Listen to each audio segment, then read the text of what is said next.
Right, hello and welcome back to another video. Today I'm back with another match preview. This time it's Southampton versus Swansea City in the FA Cup third round this Sunday, 4:30 p.m. kickoff at St Mary's.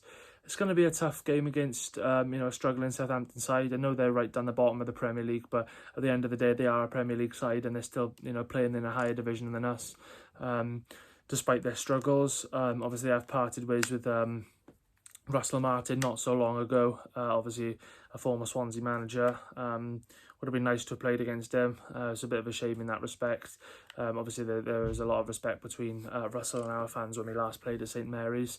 But it's a chance to hopefully go on a bit of a cup run, take this tournament seriously, because we haven't really done that since the season under Graham Potter, where we lost to Man City in the quarterfinals, which me and a lot of the Swans fans still think about that to this day. Very, very frustrating, especially the way in which it happened, because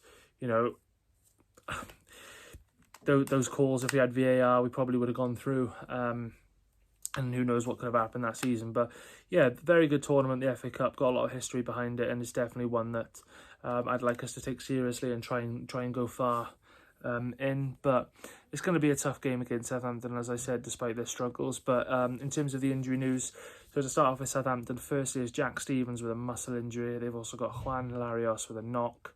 Will Smallbone is a potential to miss this game with a hamstring injury. Ross Stewart the same, but with a calf injury, and Gavin Bazunu is injured with an Achilles tendon injury. And then as for the Swans, then we've got a few players out. So we've got Ollie Cooper, who's a bit of a long-term injury. We've also got Josh Ginnelly as well. He's another one that's out. And obviously there's a bit of an uncertainty about Ben Cabango. We don't know whether he will be back. He should be. Obviously he wasn't involved in our last game, but he should be back now. I think it was just a little knock from what Williams was saying, but obviously I don't know for certain until I see his pre-match press conference. But yeah, that's it for the injury news. And then as for the key players then, so to start with for Southampton then, the first player I'm going to go with is Tyler Diblin, the youngster. He's been really good this season, really burst onto the scene, and he's been he's been one of their best players this season. So I'd go with Tyler Diblin. Secondly, I'll probably go with Aaron Ramsdale in goal. I know obviously he's not probably not at the same level he was when he was at Arsenal, but still a very good player on his day, and definitely one to keep an eye out for. And thirdly, I'm going to go with Adam Armstrong. Again, he's played in both the Championship and the Premier League and scored goals, so he's definitely someone to look out for, and definitely someone who can grab a goal or two. So yeah, those are the players I'd probably go with for Southampton. In terms of the Swans then, key players, first I'm going to go with Goncalo Franco.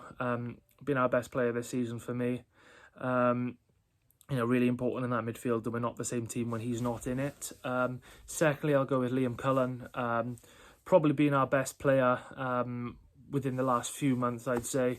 Probably the most consistent anyway, so he's definitely one to keep an eye out for. He's really starting to adapt to that number 10 role, and I think he suits him better than the number 9 role. But yeah, I'd go with Liam Cullen. And thirdly, I'll probably go with Harry Darlin. Obviously there's a lot of speculation with him at the moment, but hopefully he stays and hopefully signs a new contract. But yeah, I'd go with Harry Darlin, very good centre-half. And that performance against West Brom was really good, considering Cabango was out, and he's normally the player who plays next to him. So to play like that without his main centre-back partner was very, very good. In terms of the team lineup I'm going to go with then, so it'd be nice to see a bit of rotation, but as I said, at the same time we also need to try and take the cup competition seriously, in my opinion. So in goals I'm going to go with Lawrence Vigouroux. Right back I'm going to go with Cyrus Christie. Left back I'm going to go with Nathan Tejoan. Two centre backs I'll go with Ben Cabango and Harry Darlin. I think in midfield I'll go with Matt Grimes, I'll go with Joe Allen, and I'll go with Goncalo Franco. And then I'll go in the number 10 role, then I'll go with Liam Cullen.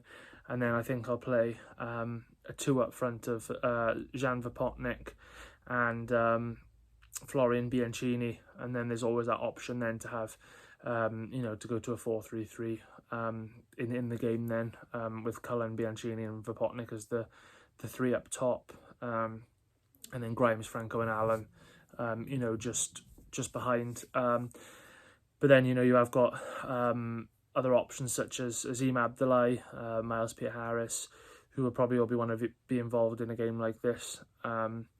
So yeah, but that's the team lineup I'm going to go with. Thought of changing it up a little bit. It's probably not what's going to happen, but I thought, yeah, may as well change it up. See a few new faces. Maybe Ben Lloyd will get a bit more game time, so that'll be quite interesting to see. In terms of a score prediction then, it's always tough to predict games like this because you obviously don't know what side either team's going to put out until the day. But I'm going to go with a cheeky 1-1 draw, and then we'll win on penalties, I think, which will be interesting. But yeah, I'm going to say Liam Cullen to score for the Swans and Adam Armstrong to score for the Saints, and then I think we'll win 5-4 on penalties. Probably won't happen, but I'm just being optimistic. But yeah, that's the score prediction I'm going to go with. Once again, a massive thanks for watching this. I will be back tomorrow with a match reaction as normal. Unfortunately, I won't be able to attend the game, but I will be doing a match reaction as normal. So once again, a massive thanks for watching this, and stay tuned for tomorrow.